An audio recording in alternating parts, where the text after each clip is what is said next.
UK government global warming की effect से निपटने के लिए अब जियो इंजीनियरिंग मतलब भूमिगत जलवायु हस्तक्षेप जियो इंजीनियरिंग प्रयोगों की मंजूरी देने के लिए एकदम तैयार है, जिनमें सूरज की रोशनी को कम करने के प्रयास भी शामिल हैं। जी हां, आप सही सुन रहे हैं, सन की लाइट को डिम करना भी शामिल है।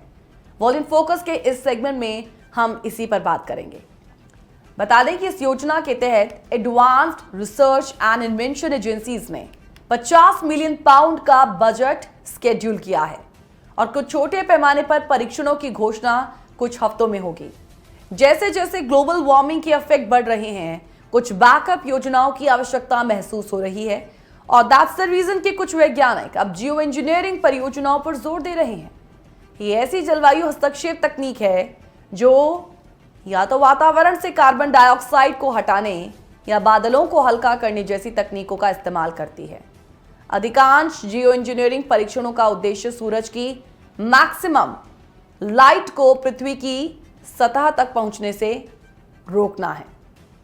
यह काम अक्सर वातावरण में परावर्तक कणों के बादल छोड़ने या बादलों को अधिक उज्जवल बनाने के लिए समुद्री जल का छिड़काव करके किया जाता है। यदि अरिया जैसी परीक्षण सफल होते हैं और इन तकनीकों को बड़े पैमाने पर अपनाया जाता है तो अस्थायी रूप से सतह के तापमान को कम करने और जलवायु संकट से होने वाले नुकसान को कम करने में मदद मिल सकती है।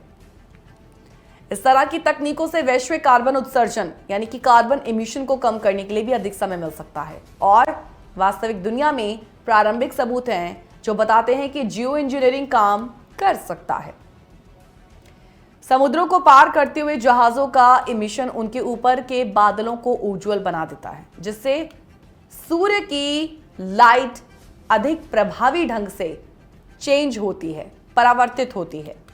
ये बादल उज्जवल होने का प्रभाव ग्रीन हाउस गैसेस से होने वाली जलवायु गर्मी के लगभग 5% को कम करता है। लेकिन विडंबना यह है कि जैसे जैसे जहाजों से प्रदूषण को कंट्रोल करने के लिए सख्त नियमों को लागू किया गया है तो उज्ज्वलकरण और ग्रीन हाउस गैसों की कम होने वाली रुकावटें गायब हो रही हैं। कुछ वैज्ञानिक उम्मीद करते हैं कि वो इस प्रभाव को समुद्री नमक के बजाय प्रदूषण के बिना पुनः उत्पन्न कर सकते हैं। अंततः सूरज को डिम करना जैसी तकनीकें जैसे कि बादल उज्जवल करना जलवायु संकट की असली वजह का समाधान नहीं करती, लेकिन अधिक से अधिक प्रमाण आज की डेट पे ये बताते हैं कि ये लक्षणों का इलाज करने में आश्चर्यजनक रूप से अच्छा काम कर सकता है। लेकिन इसके कुछ साइड इफेक्ट्स भी हैं। कैसे साइड इफेक्ट्स, आइए उन्हें जानते हैं। जियो इंजीनियरिंग को उज्जवल परिवर्तन के खिलाफ लड़ाई में निर्णायक माना जा सकता है, लेकिन अगर वैज्ञानिक चाहते हैं कि ये परियोजनाएं सही ढंग से काम करें तो उन्हें इस बारे में जनता से बेहतर तरीके से बात करनी होगी। हालांकि कुछ परियोजनाएं जैसे कि यूके में अरिया की परियोजना और ऑस्ट्रेलिया के ग्रेट बैरियर रीफ पर हो रही एक सफल बादल उज्जवल परियोजना तेजी से बढ़ी है। अन्य परियोजनाओं को संदेहपूर्ण जनता के कारण रोक दिया गया है। प्राकृतिक प्रणालियों में कृत्रिम रूप से बदलाव लाने के ये प्रक्रिया मतलब आर्टिफिशियल रूप से जो चेंजेस लाने की कोशिश की जाती है, हम उसकी बात कर रहे हैं।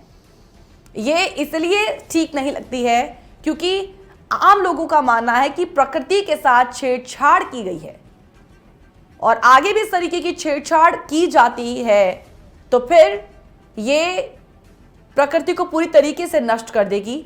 ये इंसानी जीवन, जीव जंतुओं के जीवन को नष्ट कर देगी, पृथ्वी को ही खत्म कर देगी।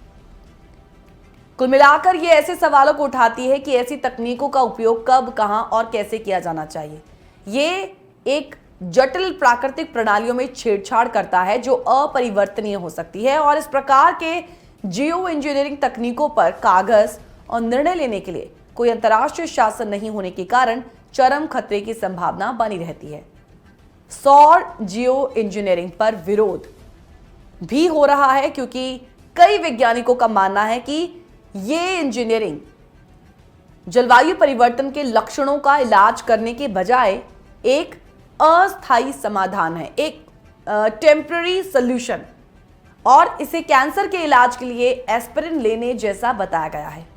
माना जा रहा है कि अगर हम इस टेक्निक पर निर्भर हो गए अगर कभी यह हस्तक्षेप समाप्त हो गया आने वाले समय में, तो दुनिया को एक आपातकालीन टर्मिनेशन शॉक का सामना करना पड़ेगा, जो किसी के लिए भी सही नहीं होगा। यहां तक कि छोटे पैमाने पर टेस्ट भी कम आराम देने वाले हैं, क्योंकि ये तकनीक किसी और द्वारा बड़े पैमाने पर लागू की जा सकती है, जैसे कि मस्क, ट्रंप या पुतिन द्वारा। और जियो इंजीनियरिंग परियोजना पर किसी भी तरह का अंतर्राष्ट्रीय नियंत्रण ना होने की वजह से यह अत्यधिक और खतरनाक हो जाती है।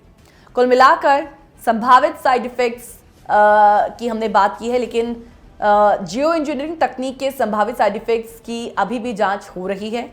महासागर परिसंचरण पैटर्न में बदलाव मछली पालन को प्रभावित कर सकता है और बादल उज्ज्वलन से वर्षा पैटर्न बदल सकते हैं। फिर भी ये जानना जरूरी है उन सभी के लिए कि ये तकनीकें कैसे और कब काम कर सकती हैं, क्योंकि ये समाज के लिए एक महत्वपूर्ण कदम है और कोई नहीं कह सकता कि कब दुनिया को इसकी आवश्यकता पड़ जाए।